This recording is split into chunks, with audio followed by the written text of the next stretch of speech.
So hello friends, welcome back to my channel Sri moms tips. Sri moms టిప్స్లో ఈరోజు video వచ్చేసి ఏంటంటే, చాలామంది పేరెంట్స్ అయితే కొంచెం బేబీకి నోట్లో వేలు పెడుతూ ఉంటారనమాట. వాళ్ళ వేళ్ళు పెడుతూ ఉంటారు. ఎందుకంటే ఇలా పెట్టడం మంచిదా కాదా అని అడిగారనమాట. సో పర్వాలేదు, పెట్టొచ్చు, కానీ మీ హ్యాండ్ అనేది నీట్గా ఉంచుకోండి. సో గోర్లు ఏమీ లేకుండా అండ్ ఎప్పుడు కూడా వాష్ చేసుకొని పిల్లలకి నోట్లో వేలు పెట్టే ముందు క్లీన్ చేసుకోండి. హ్యాండ్ అనేది వాష్ చేసుకొని పెడితే ఏం కాదు.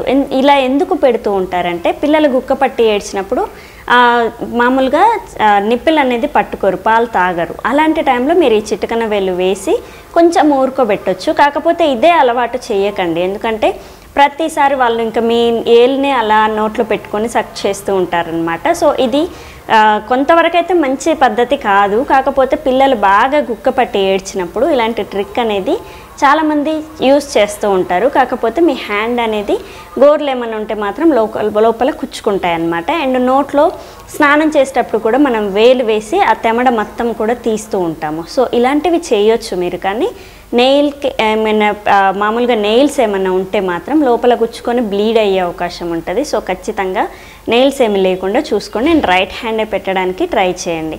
ఎప్పుడు హైజీనిక్గా నీట్గా ఉంటే మాత్రం మీరు ఇలాంటివి చేయొచ్చు, కానీ చేయి గలీజ్గా పెట్టుకొని మనం పెడితే ఇన్ఫెక్షన్స్ అవుతాయి అన్నమాట పిల్లలకి. అండ్ గోరు కుచ్చుకుంటే బ్లీడ్ అవుతుంది. సో ఇలాంటివి లేకుండా చూసుకొని అప్పుడప్పుడు మీరు బేబీ బాగా గుక్క పెట్టి ఏడ్చినప్పుడు ఇలా నోట్లో వేలు పెట్టడం అనేది పర్వాలేదు, చేయొచ్చు, కానీ నీట్గా ఉంటే మంచిది.